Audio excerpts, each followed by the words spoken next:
Hi. In this tutorial, I will show you how to connect Elementor Form to MailBluster using BitFlows. BitFlows is an advanced automation plugin for WordPress. It helps you create complex workflows and integrate various apps seamlessly.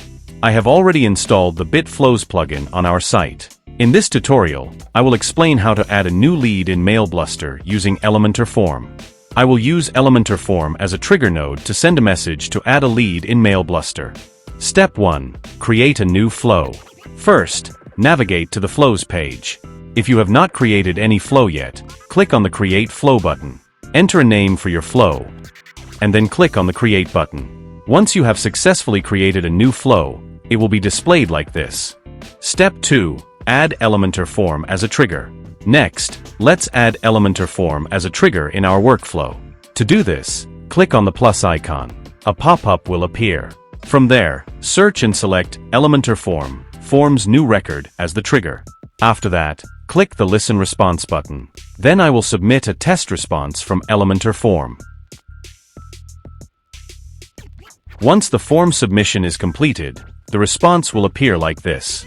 The data will now be available in the next flow step as a variable to map. Finally, close the Trigger tab. We have successfully added an Elementor Form trigger to our flow.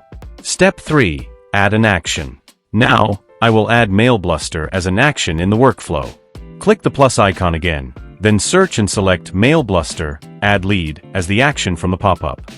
Next, select a MailBluster connection from the drop-down menu. If you don't have any existing connection or want to create a new one, simply click the Add Connection button. Here, write a name for your connection. Then you will need to provide an API key to establish a connection with MailBluster. To get your API key, visit the MailBluster dashboard. Then select Settings. Now click on the API Keys option, and complete the API key creation process. Once your API key is successfully generated, then copy it. Now return to the BitFlows builder and paste the API key into the value field. Then click the Connect button. Your MailBluster node is now successfully connected to BitFlows. Now, I will map the fields from the Elementor Form response to the MailBluster fields.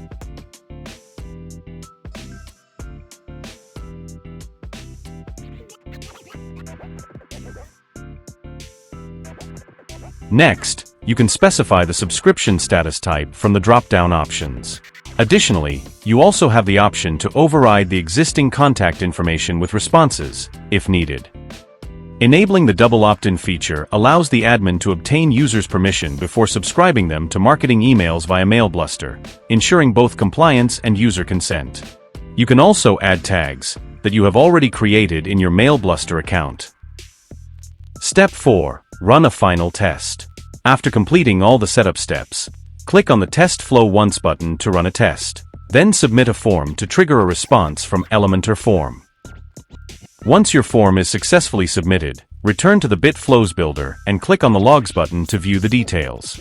In the Logs section, you can verify that your form submission response has been successfully captured and recorded in MailBluster. Step 5. Verify the contact in MailBluster. Finally, go to your MailBluster dashboard and click on the View All option under Leads. Here, you will see that a new lead has been successfully added in your MailBluster account. That's all for this tutorial. Thank you for watching, and I will see you in the next video.